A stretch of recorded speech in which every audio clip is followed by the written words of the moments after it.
All right, we are back. It's another good vibes. Things that happen off camera between the directors and all make me chuckle coming into the show. And Debbie Coxtonova is with us again. How are you, Debbie? I do know you. Topic, I love it. Believing in yourself. Is that harder said than done for some people? For sure, yes. All But right. it's definitely possible, always. All right, good. And about a year ago, we did a show on self-esteem for children, raising your children with self-esteem, such an important thing. It's really important to remember, though, that we're all walking around with inner children, right? We're big people with like little kids riding inside. And so a lot of this conversation is absolutely applicable to yourself, developing self-esteem and believing in yourself, because it really will influence where you go in this life. A lot of this information comes from Heidi Priebe again. It really, when we're talking about self-esteem, it's about the narrative that you tell yourself. It's how you see yourself and the things that you say about yourself to yourself. Okay. So we talked about how your own reputation is what you say to yourself about yourself when no one else is listening, right? This is a lot to do with that. But self-esteem has to do with two parts: self-efficacy, which is your level of competence in the world, whether or not you feel you can do something and accomplish it if you set a goal. And then there's also self-respect. And this is about your worthiness to have love and connection and to have the things that you desire in life. So when we can actually make a connection back to the attachment styles here, because if you struggle with either being anxiously attached, or if you're an avoidant, depending on which side of the spectrum you lie on, you might struggle in different ways with self-esteem. I love a challenge. I remember Daddy always telling me to, when I say, I can't do that, get the dictionary. Why? There's no can't in the dictionary. There's no Kate in the dictionary. Exactly. I grew up with that. So I tell that to the employees sometimes. Can.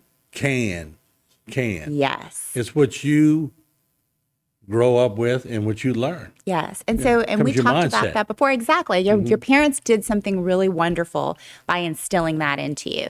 So if at home you struggle a little bit more, just recognize that this could go back to your attachment style. So if you are an anxiously attached person, you might have a deep connection to how you feel and your emotional state, but you might struggle with autonomy and being able to have agency in the world without involving another person. If you lean more avoidant, you have probably no problem with being independent and feeling competent and being able to accomplish things in the world. But where emotional deservedness comes, that may be where you struggle. So we're going to talk about some tips on how to raise your self-esteem so that you can believe more in yourself. And really, this should make a big difference whichever way that you lean in the level of self-esteem that you have in life. All right. I'm Yes. all ears. Okay, awesome. All right. So the first thing to recognize is that you have to find a way to love and appreciate yourself, who you are, okay? There's a lot right now of wonderful stuff about body positivity, right? So there's a big push for making sure that you accept who you are, and this is wonderful.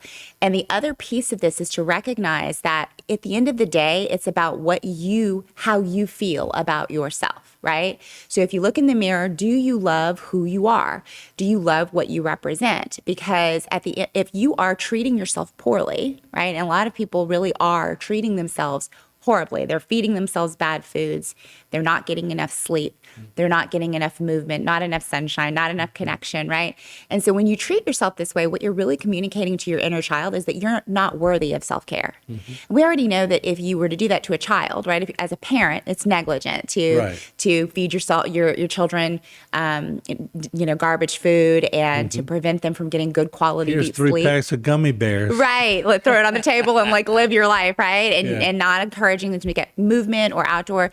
Over a very short period of time, a child who's treated that way will become despondent, they'll become depressed, they'll become lethargic, and their self-esteem will suffer greatly. That's a good way to look at it. Yes. So coming back to the conversation before, we all have inner children, right? And so it is as negligent to treat your inner child that way, because what you are directly communicating is, I don't respect you.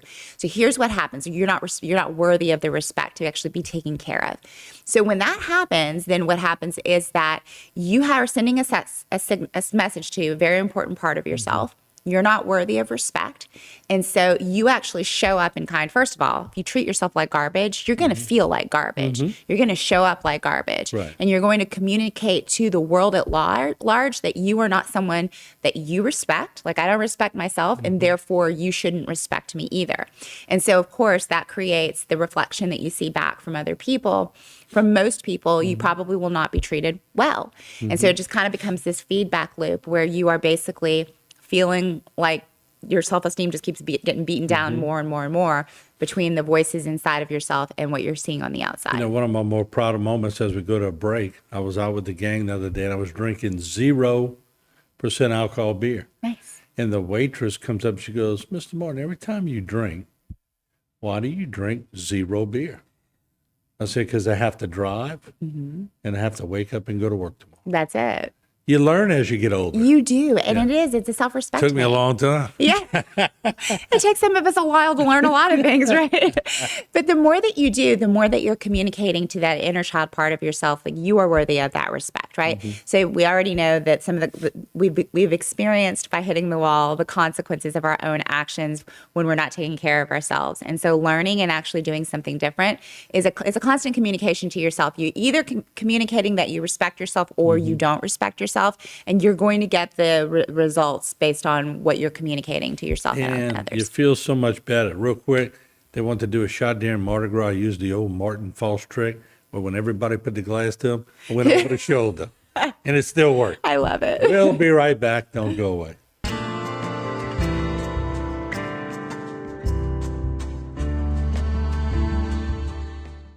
Today's social media segment is brought to you by South Louisiana Bank. It's better when we bank together. Waits and Downer, attorneys at law. Terrebonne Ford, built Ford tough. Alford and Associates, for all of your insurance needs. CIS, Cardiovascular Institute of the South, the highest quality cardiovascular care available. Barker Honda, the Barker family tradition of quality. Terrebonne General Health Systems, modern technology and timeless caring. Rouse's, you're either local or you're not. Buick, the craft of modern luxury. St. Martin and Bork, know your rights.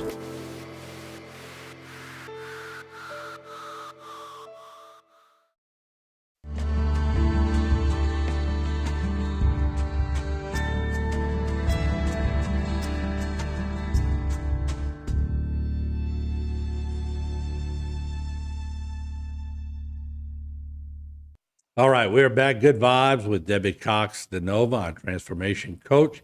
And we're talking about believing in yourself. We talked about the word can, but respect yourself. Bruce Willis did a song one time, way back. Yep, the Bruce Willis, respect yourself. If you don't respect yourself, who will? Well, exactly. And it's hard to respect yourself when you're treating yourself poorly, right? And so we talked about treating your inner child in a way that is conducive with life and beneficial. I mean, we're really not that complicated at the end of the day. We need movement, we need good sleep, we need good food and water. So these basics need to be taken care of in order for our physical body to feel good. And when we feel good, we show up well and we actually convey to ourselves, like, I respect myself, and other people are more likely to respect us, right? Yeah. The two thing that you need to think about is finding solutions to your problems, because in our modern age, it has never been easier to dissociate from the actual problems that we're experiencing. So we have a problem, right? And instead of solving the problem, maybe we go on, like in a relationship, for example, we go online and we assign them a perpetrator label and us a victim label, and then we move on with our lives, and we don't actually ever sit down and have the kind of conversation that would make impact in our actual relationship, or the devices really are the big thing. We talked about that all the time. You're talking about throwing them in the bayou, right? It's like we can actually dissociate from our problems and soothe the pain, the psychological pain, without addressing the problem. And this is like taking Advil, Heidi Priebe says, for a broken leg. The pain of the broken leg is there to signal you to something very important that needs actual addressing. You numbing out the pain over time is going to make the whole of you weaker. And it is the same with the psychological problems in your life. If you have a problem that's disturbing your peace, developing the habit of actually sitting with that disturbance and actually unpacking it so that you can find resolution is so important, because you have a number of traps all around you that can allow you for a good long period of time to turn your back on all the things that feel uncomfortable and not address them. And then over time, you become weaker as a person. Your self-esteem suffers as a result. And some of the uncomfortable things start to become comfortable. Right, in a way, because you're numbing out to them. So those signals are not actually there. You know, when you stop drinking water for a while, your thirst mechanism kind of shuts off. It doesn't mean you're not dehydrated, right? It means that you actually have gone so long without addressing that that need of yours that the mechanism shuts off to even. So you're just kind of riding in dehydration. It is the It's sort of same like here. people that pop a lot of pills. Sometimes they'll go to a doctor. Doctor says, I'm not giving you any more pain medicine. They go see another doctor. Right. But then they started logging all this stuff, so you can pretty much tell. Well, exactly. Yeah. Yeah. So it's better to like get to the root cause of it, Yeah. you know, so that you're not Find out having- why I need these pills. Right. Exactly. beat it. Exactly. Yeah. So on a psychological level, we're kind of talking about the same thing, right? And the third thing is to pick intrinsic goals that actually align to your soul's calling. So if you don't want to be, you know, rich and famous, don't set goals to be rich and famous. You will actually slaughter your soul in the process, is what she said. You know, so you want to make sure that whatever you're actually emotionally being called to is what you actually are doing. And she said, imagine it this way. Imagine you have a friend that only ever invites you to things that you have absolutely no interest in, and she knows it, but she keeps inviting you to do those things. You wouldn't feel very close to her. You wouldn't feel like she gets you. You wouldn't feel like she cared about you, right? Or if you had a friend who invited you to all the most exciting things, the things that you actually really wanted to do, but then she'd bail on you last minute and not actually show up, right? You also wouldn't feel close to that person. Right. You wouldn't feel trust in that person. It is the same for ourselves. So be the kind of friend who actually sits with, what do I want in my life? And then align your actions consistently with what it is that you actually say that you want, and make sure it's an intrinsic goal. We've talked about that before. All of the, you know, it's been said that, you know, all of the best things in life are free and all the second best things in life are the most expensive, right? So if what you're going for is most expensive, you're probably not going for the best things. The best things, we talked about those transcendent goals, friends, family, faith, right? Purpose in life. And so if you are pointed in that direction and it's actually aligned to this, then you will actually have trust in yourself. And self-trust is foundational. If you feel calm about your decision, Yes. you normally made the right. Right. It's a peace, right? Like so if you have a peace about you, there's no disturbance in your peace, you're probably online to the best thing. And then you start trusting yourself, and that self-trust lends yourself to better self-esteem. But if the monkeys are banging on your chest and your heart's beating, you might want to reconsider, right? Absolutely. Reconsider, or think about it at least. Yeah. The next one is that when you mess up, that you sit with yourself and understand the issue. Again, thinking about yourself as a child. If your child messes up, you sit with them and try to teach them the lesson without bullying them, right? You don't tell them how stupid they are, what an idiot you are. We do that to ourselves, right? We mess up and then we immediately just start beating ourselves up. Well, sit with why this happened. What need were you actually trying to meet when it happened, so that you can actually meet your needs without causing more problems for yourself? And then the fifth one is stop waiting for anyone to come and save you. This creates a victim mentality, and this actually will set you up for resentment, for anger, for all of these experiences. If you are looking for anyone in any situation to come rescue you, and a lot of times people they're looking to people who have actually helped them cause the problem to come rescue them, then you are not actually going to be building your own self-esteem. Look to what you actually can do. And she said, pretend that, like, let yourself know, like, what if I didn't do anything about this, if I knew that if I didn't do anything about this myself, took responsibility for it, that it would never change, how would that change me?